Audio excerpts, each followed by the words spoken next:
8th class children, how are you all? Welcome back to my channel Gyan Knowledge Hub. Children, in this video I am going to discuss with you the detailed explanation and summary of the poem Magnifying Glass. So listen to the video very carefully because it is going to help you in attempting the question answers and reference to context also. So let us start the video, but before that, if you have still not subscribed my channel, please subscribe it. So I am going to start the summary with the introduction of the poet.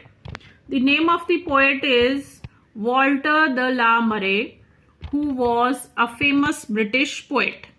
So children, I always tell you to learn the name of the poet also. It can be asked in the examination. So you have to learn all the names of all the poets also. This poem is about a person using a round magnifying glass to look closely at everyday natural objects and how the lens makes us small things appear large, detailed and magical.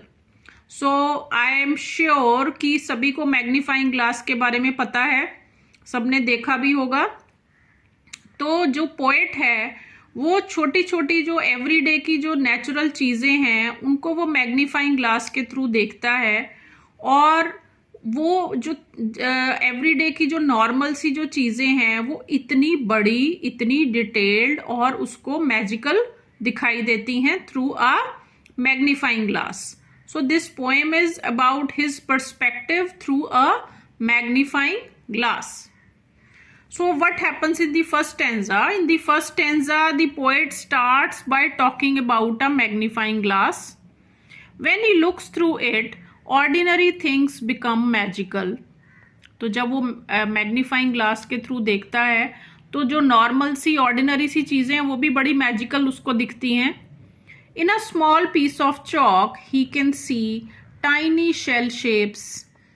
जब वो चौक को देखता है through magnifying glass तो उसमें उसको क्या नजर आता है?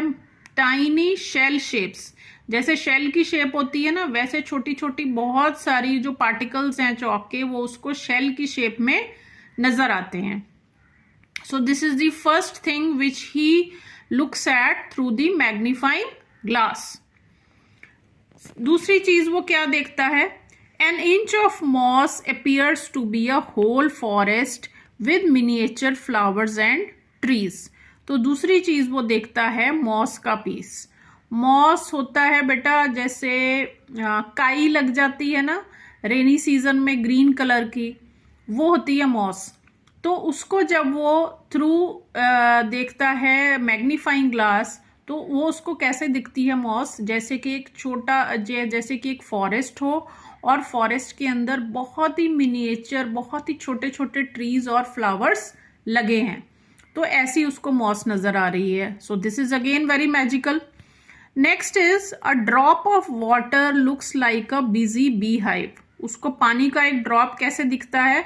जैसे कि एक बिजी मधुमक्खी का छत्ता हो, full of activity. This shows that a magnifying glass reveals the hidden detailed world that our eyes normally miss. तो इससे हमें ये पता चलता है कि मैग्नीफाइंग ग्लास के थ्रू हम वो चीज़ें देख सकते हैं जो कि हमारी नेकेड आईज मिस कर जाती हैं देखने के लिए. Clear? Now coming on to the next stanza. In the next stanza the speaker watches a spider closely through the glass. अब तीसरी चीज वो देखता है, fourth thing which he sees is a spider.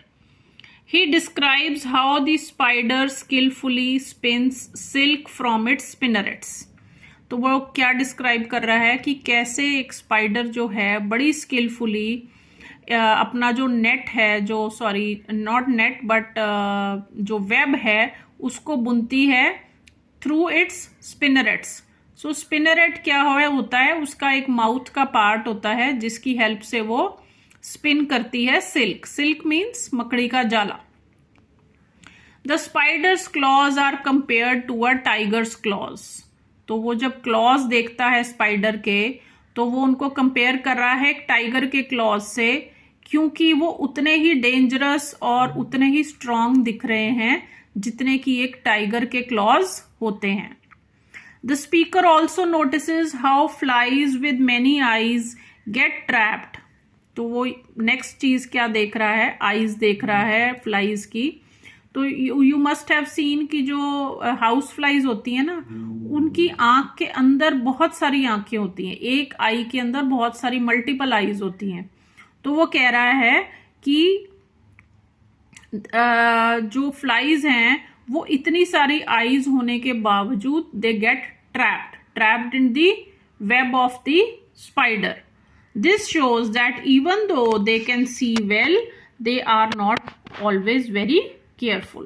So though they can see very well because they have multiple eyes, still they are not very careful and they are caught in the web of the spider.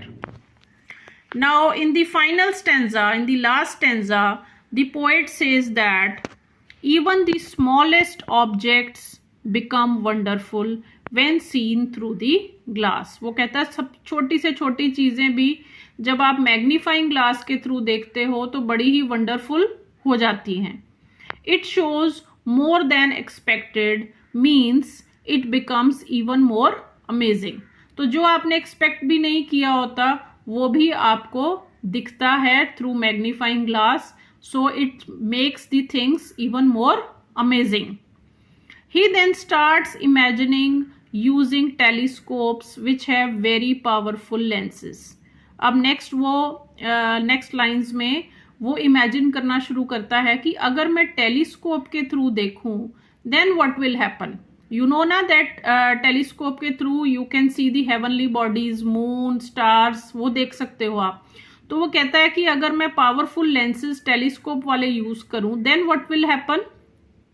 He imagines that using such lenses one might feel as if one could walk on the moon. तो कहता है अगर आप telescope के through देखोगे तो आप ऐसे लगेगा आपको जैसे कि आप मून के ऊपर ही चल रहे हो।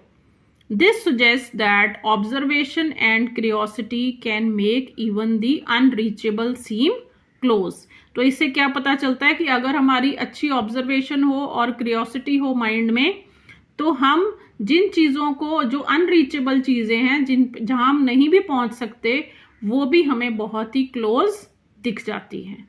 So that is all children for the explanation of this poem.